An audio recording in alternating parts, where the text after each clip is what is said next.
So I'm going to cover what is AL amyloidosis.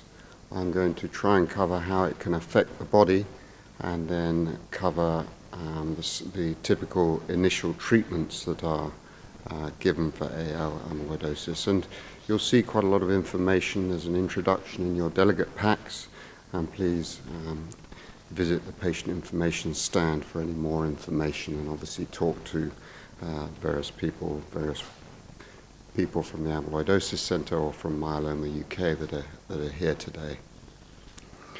I think the three take-home messages that I'd like to start off with is that AL amyloidosis is a disease where excess light chains are produced by some cells in the bone marrow, typically in the bone marrow, called plasma cells. And these excess light chains misfold, bind together and deposit in tissues and organs, and that's how they cause damage, as it were. They deposit as what we call amyloid protein in tissues and organs. And the treatment of AL amyloidosis aims A, to prolong life, B, to prevent damage from these amyloid deposits in various organs and prevent ongoing production of amyloid, and lastly, to improve quality of life, obviously. My job has been made very easy by this video, which was created by Myeloma UK. Amyloidosis is the term used to describe a group of diseases in which deposits of an abnormal protein called amyloid form in tissues and organs throughout the body. Proteins are important molecules involved in almost every structure and function within our cells. They are made up of chains of smaller units called amino acids, which fold themselves into three-dimensional structures. Folding allows the protein to work properly and interact with other molecules. In amyloidosis, proteins are made in the normal way, but when they are released from the cell, they open up again. These abnormally folded proteins collect together in long chains or fibrils.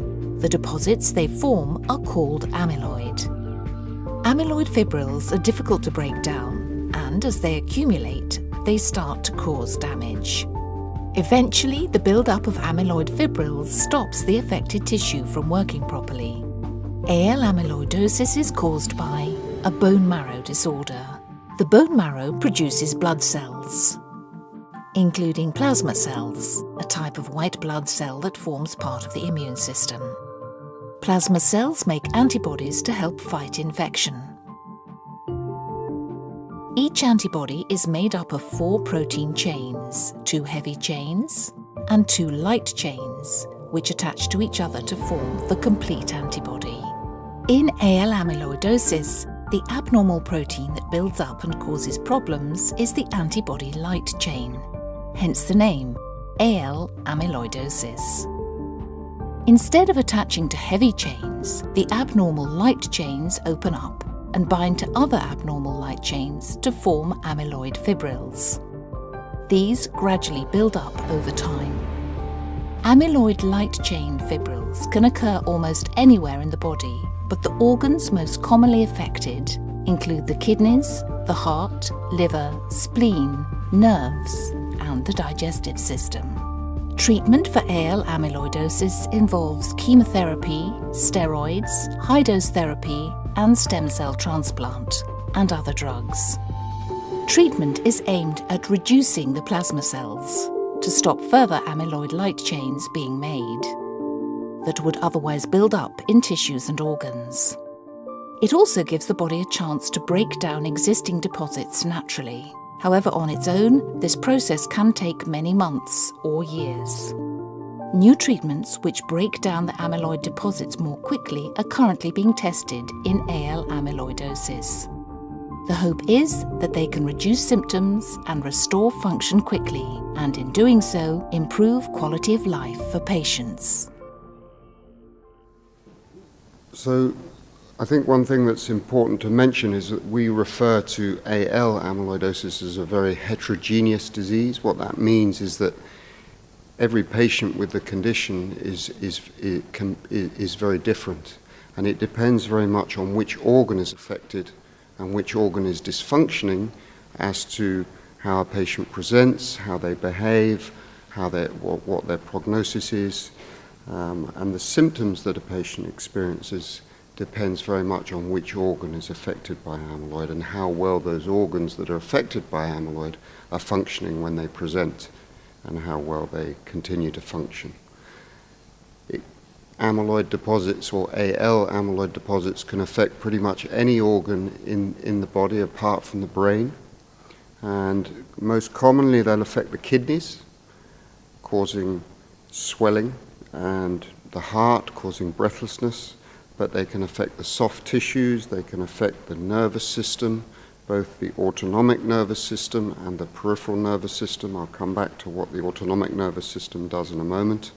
They can affect the gastrointestinal tract, the liver, pretty much, as I say, any organ. And the presentation of a patient with AL amyloidosis depends on which organ is affected by the amyloid, which is, as I've mentioned, very variable. In terms of symptoms, if amyloid is affecting the heart or the lungs, most commonly the heart, it typically causes breathlessness, gradually progressive breathlessness. And if it's affecting the kidneys, typically one gets swollen legs, and if it progresses, one can develop kidney failure and have a requirement for dialysis. The autonomic nervous system ought to be called the automatic nervous system, if you like. It deals with a whole bunch of automatic functions in the body, and when that's malfunctioning because of amyloid deposits in these autonomic nerves, then typically one will get dizziness when one stands up, nausea when you eat, diarrhea, or alternating diarrhea and constipation followed by persistent diarrhea if it gets worse. Amyloid can affect the skin and cause easy bruising, very typically bruising around the eyes. You can get nail changes, you can get a swollen tongue because of amyloid in the soft tissues, and what we call macroglossia, which is a swollen tongue. And then amyloid affecting the gastrointestinal tract can cause nausea, diarrhea, weight loss. And then in the peripheral nerves, which are the nerves that feed your hands and feet, you can get amyloid depositing in those peripheral nerves, which gives you something called peripheral neuropathy, and typically starts with tingling in the hands and feet. So those are the typical symptoms. You'll hear a lot more from Helen Lackman, my colleague, later on about how some of those symptoms can be managed and treated, as it were.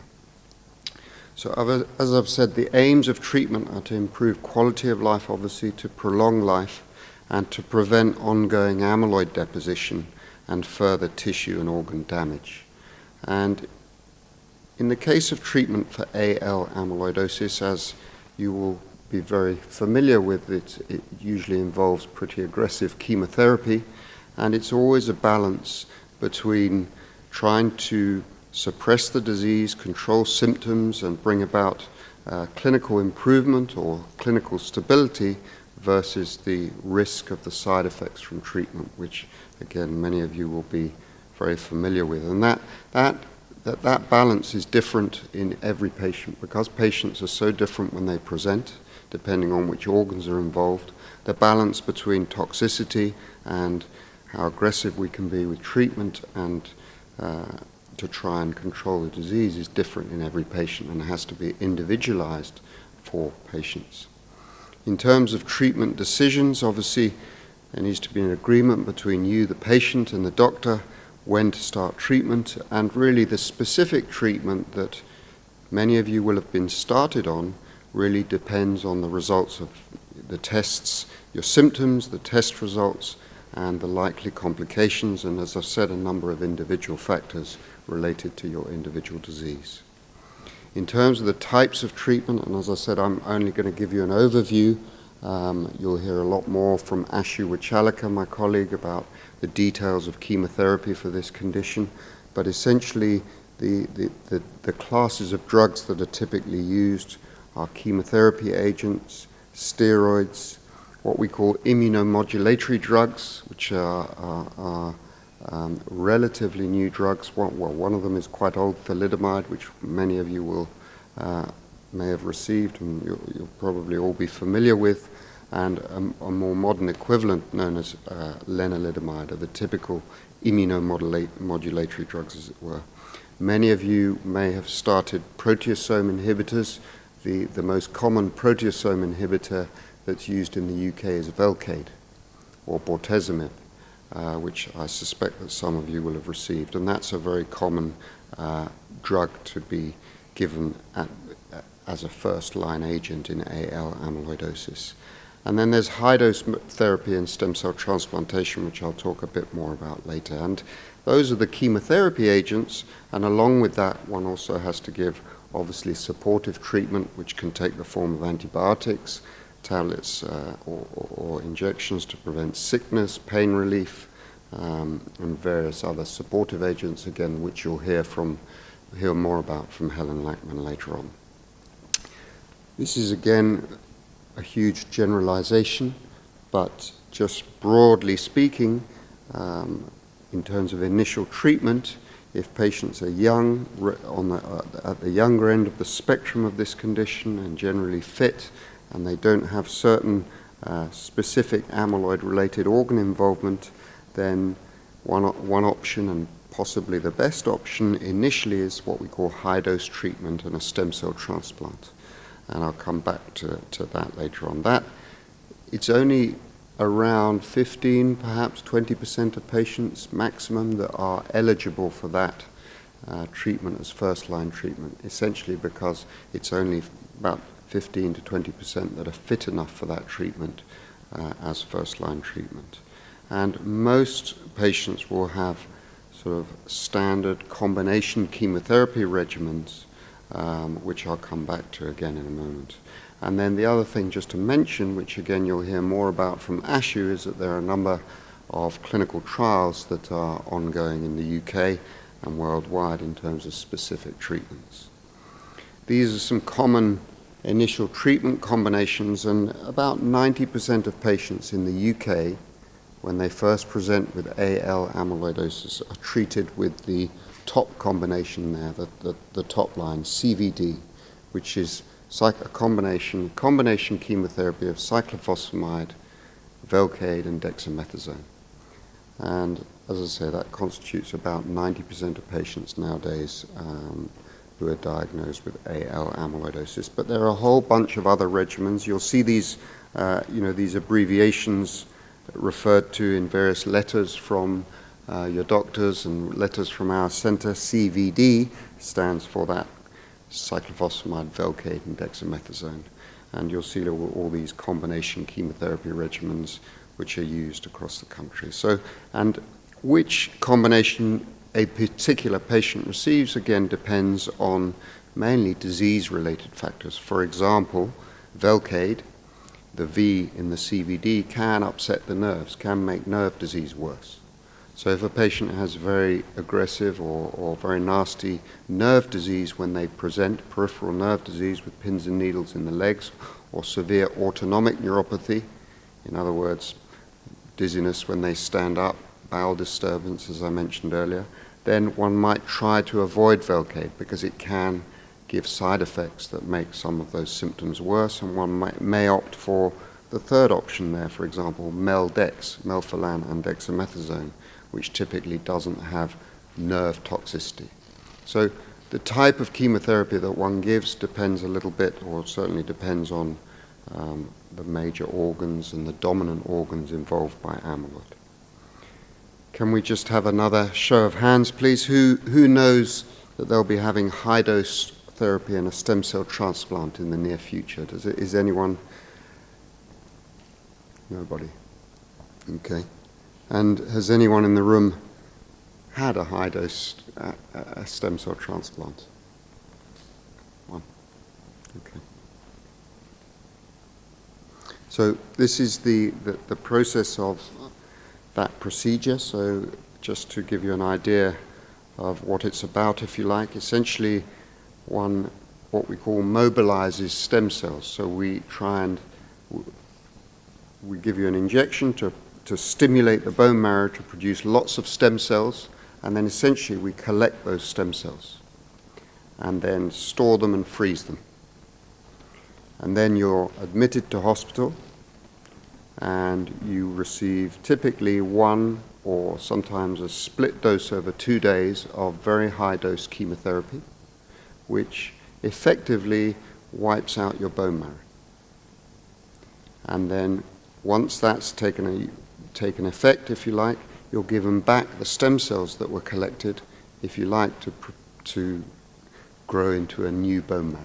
So obviously I've made it slightly simplistic, but that's the principle of the treatment. And as you will know, it's a pretty aggressive treatment with lots of side effects, and during the weeks that you're in hospital, it can be tough going, as it were, and it takes some time to recover from that treatment. But it is a very effective treatment, and possibly the most effective treatment that we have at reducing the plasma cell burden, treating the underlying bone marrow condition. So it's a good treatment, but it's also very toxic. And that's the balance that I was talking about earlier. Once you've had treatment, be it chemotherapy or be it a stem cell transplant, we carry out, and your local hematologist will carry out a number of tests to really measure the response to treatment. And there are a few important principles here. The first thing that we look for following chemotherapy or a stem cell transplant is a response of the underlying disease.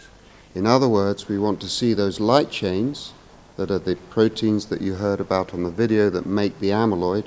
We want to see those abnormal light chains falling or having fallen with the treatment. So that's the first thing that we look for, is a response of the underlying disease. In terms of treatment, obviously your role in treatment, important that you ask questions and are aware of the various risks and benefits of treatment. Obviously be vigilant. I don't need to tell you this really, but report things, report pain, fatigue, weight loss to your clinical nurse specialists or to your doctors. And obviously don't stop taking treatment because of side effects without consulting whoever prescribed it or your GPs. Try and discuss any concerns with health professionals, as it were. Information is obviously important, and there's quite a lot of information out there, mostly provided by Myeloma UK. It helps obviously in coming to terms with the diagnosis. It improves negative emotional stress and gives a sense of control. It helps obviously in making informed decisions about treatment and care, and obviously can strengthen the relationship between the patient, family, the nurse, the doctor, etc. And please do visit the Myeloma UK patient information stand during the break, and that's out that way there. Yeah, it's all over the place. It's just here apparently. Yeah. So hopefully I've covered what is AL amyloidosis, how AL amyloidosis can affect the body, and given you a bit of information on the initial treatment. But as I say, you'll hear more from Ashley Wachalika later on about the individual treatments. Again, my 3 take-home messages are that it's a disease where excess light chains are produced by these plasma cells, typically in the bone marrow, and these excess light chains misfold, bind together, and deposit as amyloid in various tissues and organs. And the aim of treatment is to prolong life, prevent damage to the organs affected by amyloid, and obviously to improve quality of life. These are some details of information that's available. There's the Myeloma UK info line. There's lots of there's lots of printed information again, which is most of which is at the back there. There are various info days. Obviously, you're here today. There's information on Myeloma TV and the Myeloma UK website that's worth visiting. There are online discussion forums if that's the sort of thing that you like to participate in, and there are obviously a number of local support groups in various different regions that are worth tapping into. So there's a lot of information out there. Obviously there are not huge numbers of patients with AL amyloidosis for you to share experiences with, but there is information, and Myeloma UK are well positioned to inform you of any available services, as it were. Printed information, again, videos. There are videos, and you've seen the video that I showed you earlier. So thank you very much. Any questions?